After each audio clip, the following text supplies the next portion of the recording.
All right, so what we're going to do with this proof is I'm going to be proving to you guys that the derivative with respect to x of sine of x is equal to cosine x, right? That beautifully simple little derivative that we've been using so much. I'm about ready to make it complicated, but thus is the way of things. So before we begin, I'm going to give you guys a little bit of background. Once again, you need some background in order to understand this proof completely. And once again, unlike the last two proofs that you guys looked at, these are me, and so you're dealing with my lagging software. So once again, you can speed it up if you need to. All right, so background information number one. There is a trigonometric identity. Last year, you guys should have studied identities.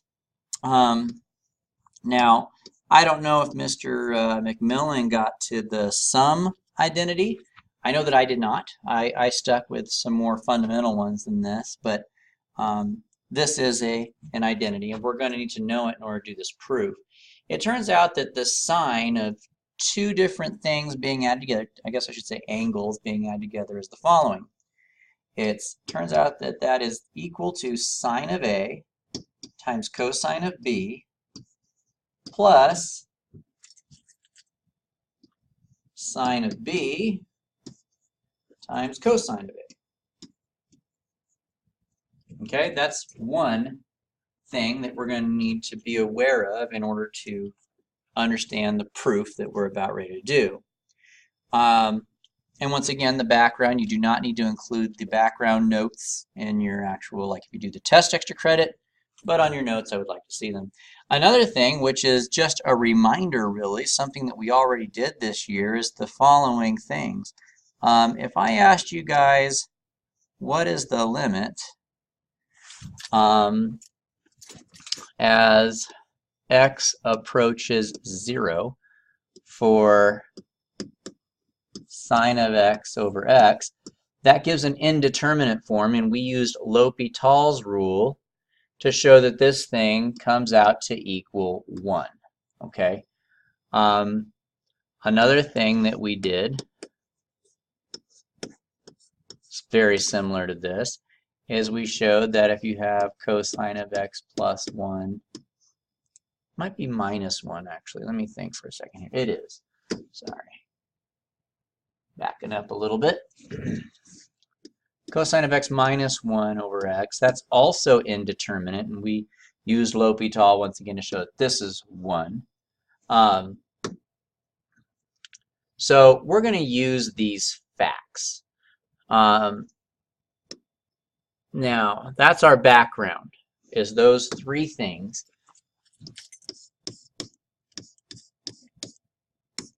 Those are three things that you're going to want to remember in order to. Actually, I just remembered this is wrong. Actually, this one is not 1. It's 0. Sorry about that. Okay. All right. So knowing those, we're ready to embark on proving that sine of x is equal to, or the derivative of sine of x is equal to cosine. So let's say that f of x is equal to sine of x. All right, I want to prove that f prime is equal to cosine. So here we go. F prime of x using the limit definition of a derivative would be the following.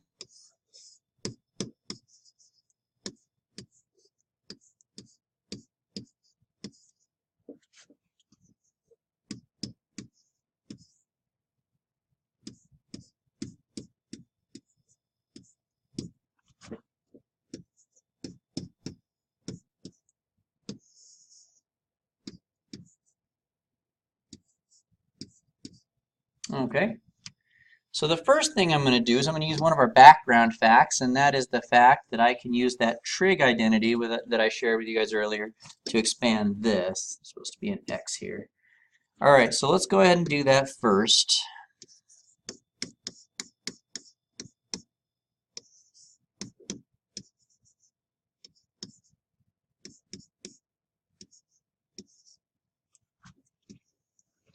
that part that I just put in green up there, I'm going to apply that trig identity that I shared with you earlier.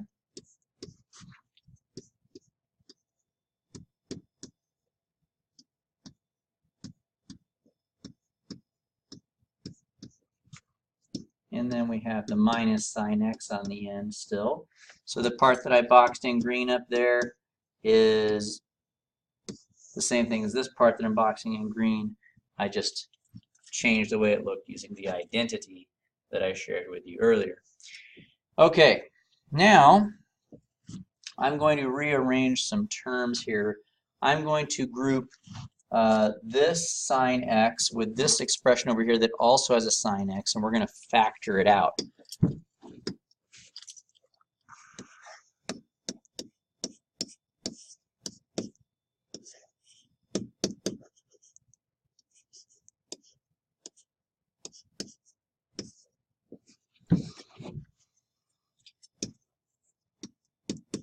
So I'll group them first. Oops, I've got my x there. And I'm going to take this guy and move him over here. So I'm going to move the sine x next to that. And at the same time, I'm also going to move this guy over here. Oops, it's not x, it's delta x. Got some lag, just a moment.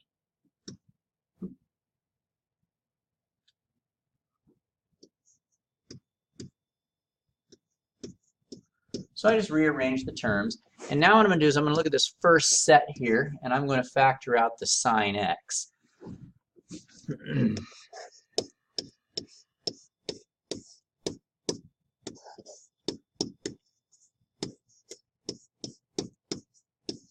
So if I take out the sine x, this is what I will have there.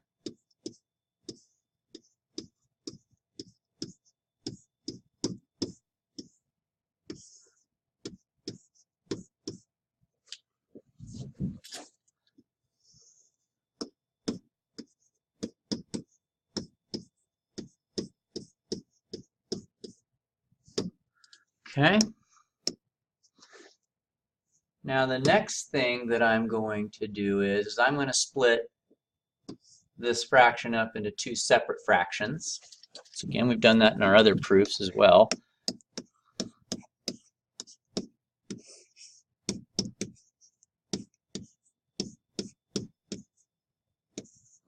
So I'm going to take the sine x, I'm going to put it on the side here as a term that was in the numerator. And then I'm going to make this be right next to it. And that should look a little bit familiar, right? And then we have our plus, and we have our delta x again. When you split up a fraction, you write that fraction twice, right? And then we have this.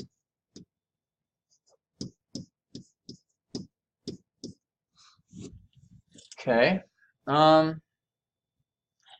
And come to think of it, I think I'm gonna rewrite this even a little bit more so. Just like I took the sine x out of the numerator, just put it on the side, I'm gonna do the same. Think of this as the same thing with this cosine over here.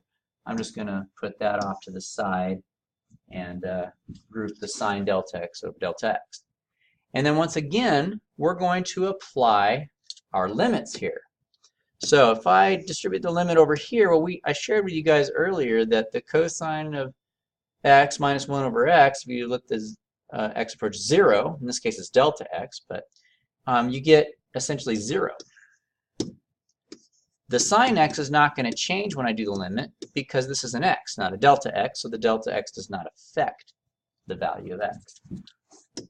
Over here, if I let my limit apply to this piece, we talked about how sine of x over x is equal to 1 when the x approaches 0, so this actually just comes out to equal 1.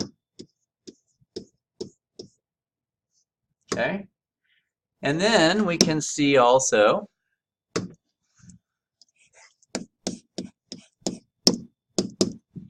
that anything times 0 is going to be 0, so that just goes away. And what I'm left with is that f prime is equal to cosine of x.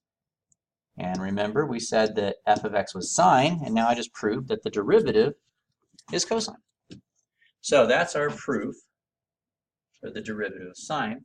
We'll go ahead and continue that proof with a cosine proof. Very similar, actually.